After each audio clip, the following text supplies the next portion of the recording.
먼저 12상 비상계엄 선포와 이에 근거하여 포고령을 발령하고 군 병력과 경찰 공무원을 동원하여 국회, 중앙선관위 등을 점거, 출입 통제하거나 압수수색한 행위가 내란 행위에 해당하는지 여부를 살펴보겠습니다.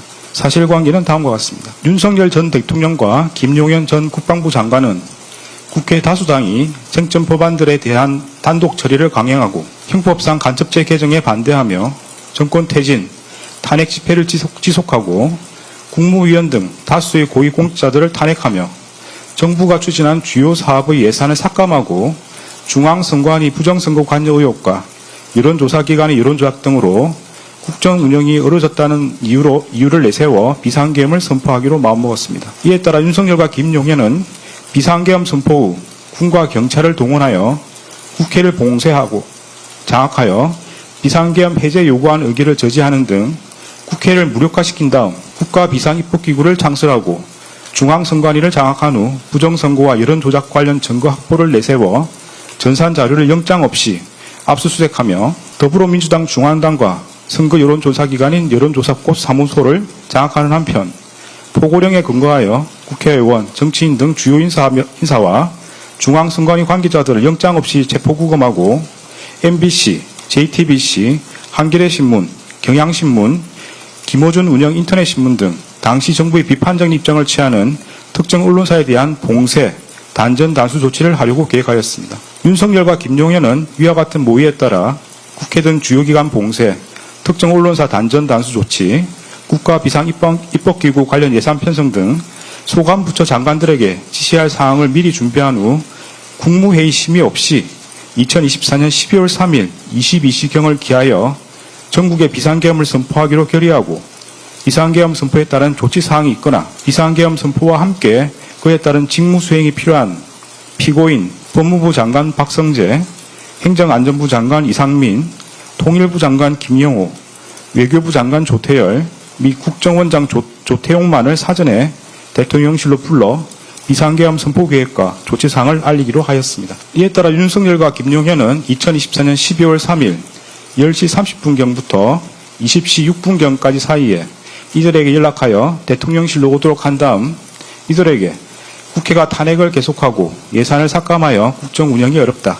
종북 좌파들을 이 상태로 놔두면 나라가 거들나고 경제든 외교든 아무것도 안 된다는 취지로 말하며 피고인에게 대국민 담화문, 계엄사령부 포고령, 비상계엄 관련 지시사항이 담긴 문건을 이상민에게 국회 등 주요 기관에 대한 시간대별 봉쇄 계획과 특정 언론사 단전 단수 조치 지시가 담긴 비상계엄 관련 문건을 조태열에게 제외 공간을 통해 대외 관계를 안정화시켜라는 취지로 기재된 비상계엄 관련 문건을 각각 건네주는 등 비상계엄 선포에 따른 조치사항을 지시하였습니다. 그 과정에서 윤석열은 피고인으로부터 비상계엄 선포를 위해서는 국무회의 심의라는 요건을 갖춰야 한다는 취지의 말을 듣고 국무회의 심의라는 외관 형성을 위하여 필요한 의사정족수 확보를 목적으로 대통령 비서실 제1부속실 실장 선임행정관 강의구와 수행비서 선임행정관 김종환으로 하여금 국무위원 중 일부에게만 연락하게 하였습니다. 윤석열은 국무회의 의사정족수인 11명이 모인 직후인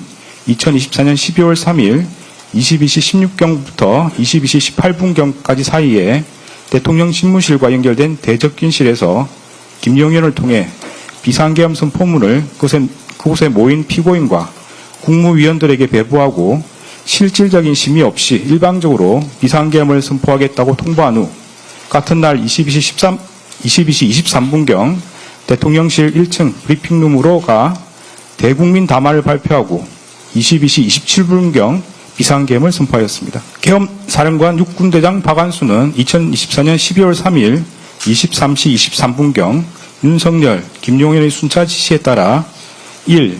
국회와 지방의회, 정당의 활동과 정치적 결사, 집회, 시위 등 일체의 정치활동을 금한다. 2. 자유민주주의 체제를 부정하거나 전복을 기도하는 일체 행위를 금하고 가짜뉴스, 여론조작, 허위선동을 금한다. 3.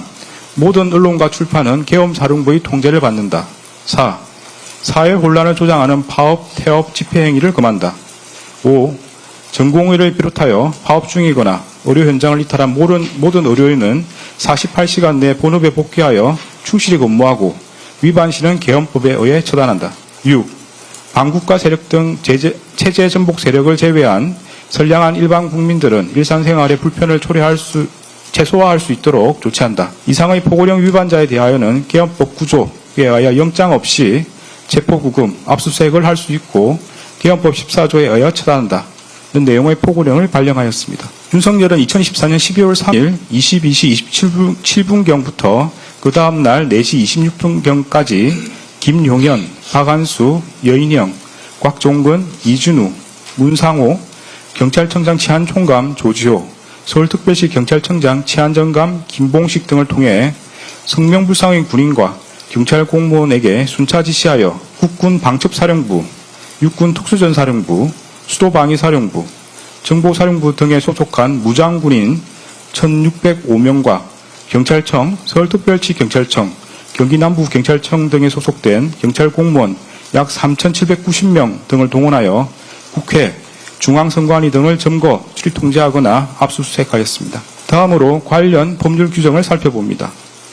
형법 87조는 대한민국 영토의 전부 또는 일부에서 국가 권력을 배제하거나 국헌을 문란하게 할 목적으로 폭동을 일으킨 사람은 다음 각 호의 구분에 따라 처벌한다고 규정하면서 그 각 호에서 우두머리는 사형, 무기징역 또는 무기금고에 처한다.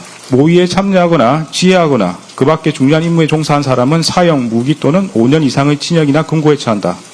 살상, 파괴 또는 약탈 행위를 시행한 사람도 같다. 부하 수행하거나 단순히 폭동에만 관여한 사람은 5년 이하의 징역이나 금고에 처한다고 규정하고 있습니다.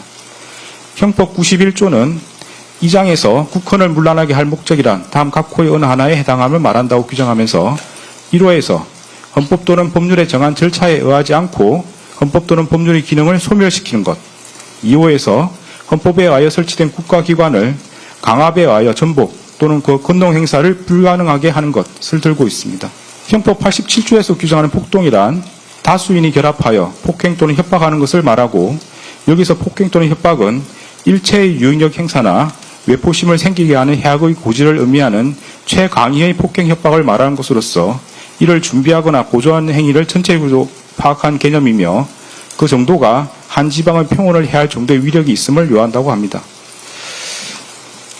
앞서 본 바와 같이 윤석열과 김용현 등은 비상계엄을 선포하고 이에 근거하여 포고령을 발령하였는데 그 포고령은 헌법과 법률에 정한 절차에 의하지 않고 헌법에 의하여 보장되는 의회, 정장제도, 영장주의를 소멸시키고 헌법에 의하여 금지되는 언론 출판에 대한 허가 금지를 시행함으로써 헌법과 법률의 기능을 소멸시키려는 목적, 즉 국헌을 문란하게 할 목적으로 발령한 것이고 또한 다수의 군병력과 경찰 공무원을 동원하여 국회, 중앙선관위 등을 점거, 출입 통제하는 등 다수인을 결합하여 육력을 행사하고 해악을 고지함으로써 한 지역의 평온을 해할 정도의 위력이 있는 폭동을 일으켰다고 인정됩니다.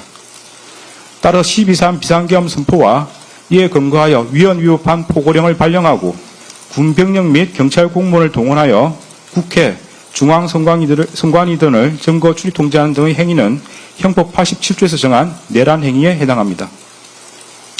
이하에서는 12.3 내란이라고 말하겠습니다.